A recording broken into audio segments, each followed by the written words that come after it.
Leviticus 25 from the Net Bible. Regulations for the Sabbatical year. The Lord spoke to Moses at Mount Sinai. Speak to the Israelites and tell them, when you enter the land that I am giving you, the land must observe a Sabbath to the Lord. 6 years you may sow your field, and 6 years you may prune your vineyard and gather the produce, but in the 7th year the land must have a Sabbath of complete rest, a Sabbath to the Lord. You must not sow your field or prune your vineyard. You must not gather in the aftergrowth of your harvest, and you must not pick the grapes of your unpruned vines. The land must have a year of complete rest. You may have the Sabbath produce of the land to eat, you, your male servant, your female servant, your hired worker, the resident foreigner who stays with you, your cattle and the wild animals that are in your land. All its produce will be for you to eat. Regulations for the Jubilee year of release. You must count off 7 weeks of years. 7 times 7 years, and the days of the 7 weeks of years will amount to 49 years. You must sound loud horn blasts in the 7th month, on the 10th day of the month, on the Day of Atonement. You must sound the horn in your entire land. So you must consecrate the 50th year, and you must proclaim a release in the land for all its inhabitants. That year will be your Jubilee. Each one of you must return to his property, and each one of you must return to his clan. That 50th year will be your Jubilee. You must not sow the land, harvest its aftergrowth, or pick the grapes of its unpruned vines. Because that year is a Jubilee, it will be holy to you. You may eat its produce from the field. Release of landed property. In this year of Jubilee, you must each return to your property. If you make a sale to your fellow citizen or buy from your fellow citizen, no one is to wrong his brother. You may buy it from your fellow citizen according to the number of years since the last Jubilee. He may sell it to you according to the years of produce that are left. The more years there are, the more you may make its purchase price, and the fewer years there are, the less you must make its purchase price, because he is only selling to you a number of years of produce. No one is to oppress his fellow citizen, but you must fear your God, because I am the Lord your God. You must obey my statutes and my regulations. You must be sure to keep them, so that you may live securely in the land. The land will give its fruit, and you may eat until you are satisfied, and you may live securely in the land. If you say, what will we eat in the 7th year if we do not sow and gather our produce? I will command my blessing for you in the 6th year, so that it may yield the produce for 3 years. And you may sow the 8th year, and eat from that 6th year's produce, old produce.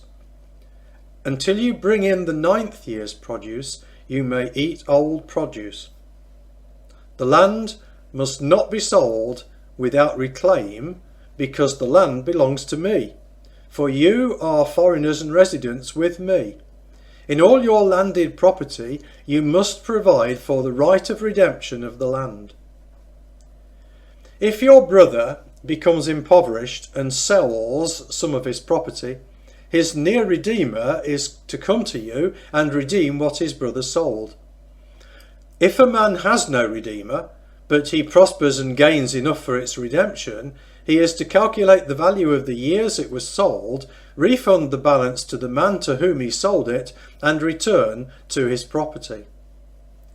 If he has not prospered enough to refund the balance to him, then what he sold will belong to the one who bought it until the Jubilee year.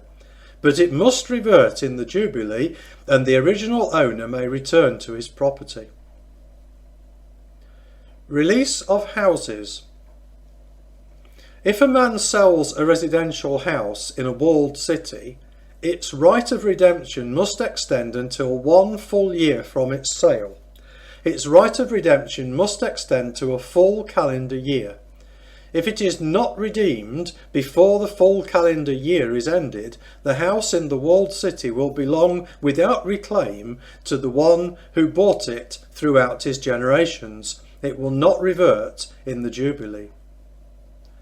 The houses of villages, however, which have no wall surrounding them, must be considered as the field of the land. They will have the right of redemption and must revert in the Jubilee. As for the cities of the Levites, the houses in the cities which they possess, the Levites must have a perpetual right of redemption. Whatever someone among the Levites might redeem, the sale of a house which is his property in a city must revert in the Jubilee, because the houses of the cities of the Levites are their property in the midst of the Israelites. Moreover, the open field areas of their cities must not be sold, because that is their perpetual possession. Debt and slave regulations. If your brother becomes impoverished and is indebted to you, you must support him. He must live with you like a foreign resident. Do not take interest or profit from him, but you must fear your God, and your brother must live with you. You must not lend him your money at interest, and you must not sell him food for profit. I am the Lord your God, who brought you out from the land of Egypt to give you the land of Canaan, to be your God. If your brother becomes impoverished with regard to you, so that he sells himself to you, you must not subject him to slave service. He must be with you as a hired worker, as a resident foreigner. He must serve with you until the year of Jubilee, but then he may go free, he and his children with him, and may return to his family and to the property of his ancestors. Since they are my servants, whom I brought out of the land of Egypt, they must not be sold in a slave sale. You must not rule over him harshly, but you must fear your God. As for your male and female slaves who may belong to you, you may buy male and female slaves from the nations all around you. Also, you may buy slaves from the children of the foreigners who reside with you, and from their families that are with you, whom they have fathered in your land. They may become your property. You may give them as inheritance to your children after you, to possess as property. You may enslave them perpetually.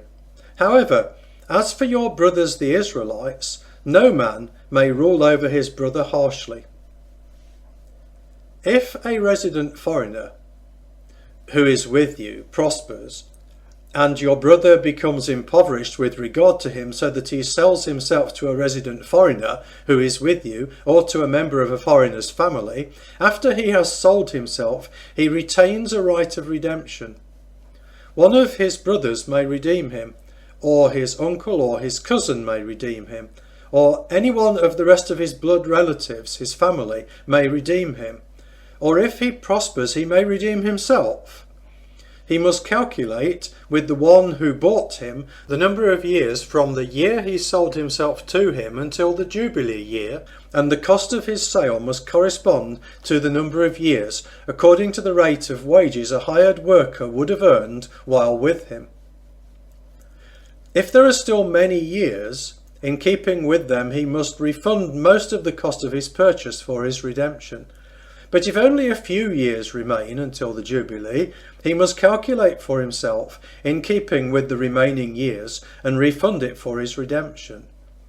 He must be with the one who bought him like a yearly hired worker.